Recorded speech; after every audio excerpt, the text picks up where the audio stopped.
you. Of those that have announced their leadership bids already, who would you say is the early favourite out of the traps? Because, correct me if I'm wrong, but Rishi Sunak is collecting numbers like they're going out of fashion.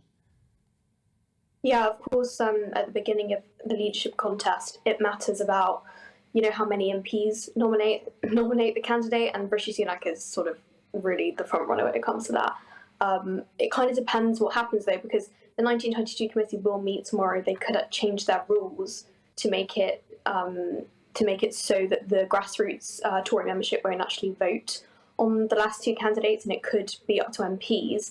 The problem is, at the moment, I think, is that there is far too many people running, and we have until Tuesday for people to declare. There could be even more by then.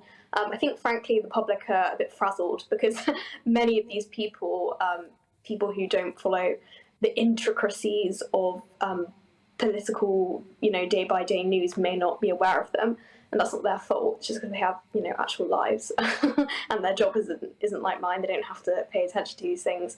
I think, in terms of the favourite, I mean, Penny Mordaunt is fairly popular with the grassroots. Rishi Sunak was, but that's plummeted over time after his party ate fine. Also, just the cost of living crisis. I think that, we saw a snap poll a few days ago when he was pulled out as one of the only candidates, or in fact the only candidate, though obviously they didn't run all of them in the poll because they had declared by then, who would win against Keir Starmer in an election. But if this happens in 2 years' time and the cost of living crisis has got worse, and we don't know how Sunak would perform in number 10, it's not a given that he would win a general election. I think that's not the thing to bet on necessarily. No, indeed. And it is the case, you are right, it's a bit of a poisoned chalice, actually, right? Whoever picks that up, they might have won the top job in all of the land, but they're going to have one hell of a task facing them as far as the economic picture's concerned. Isn't that right, Emily? Yes, certainly. It's quite interesting. We've suddenly got all these Tory frontrunners who are suddenly massive free marketeers, have always been committed to a smaller state, less public spending and lower taxes. I would have liked to have seen a little more of that pressure towards the Prime Minister and the Chancellor over the last few years. I'd just like to come back on what you said, Darren, in your monologue, because I think it is shocking how some commentators have tried to discredit some of the black and ethnic minority competitors in this race.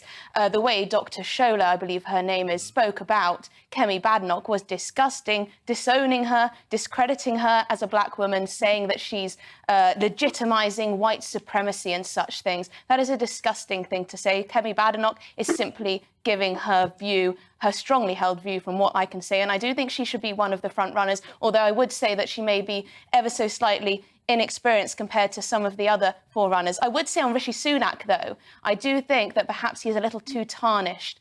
Whatever your views on his wealth, it is true that it has come up time and time again that he is, or may be, out of touch, and we'll have to see how that plays with the grassroots and also the general public. Yeah, Georgia, before I bring Alice in, I just wanted to ask you, the 1922 committee, they're going to have to get a grip of this, aren't they? Otherwise, it's going to start to look like there's a sale on at Primark. There'll be that many numbers of people standing for the leadership. Yeah, possibly. So the Telegraph, I believe, reported this morning that they could change the number of MPs who need to nominate a candidate for them to go forward to 35. Currently, it's 8. So if, let's say, nothing changes before Tuesday, radically, that would leave Jeremy Hunt, it would leave Liz Truss, it would leave Penny Mordaunt and Rishi Sunak as the people who would be going forward in that leadership race. And yes, I think people are keen to get this over with because the way it's standing, this could last for 2 months or it could last for 2 weeks. And I know which one everyone would prefer after the past few days. Indeed.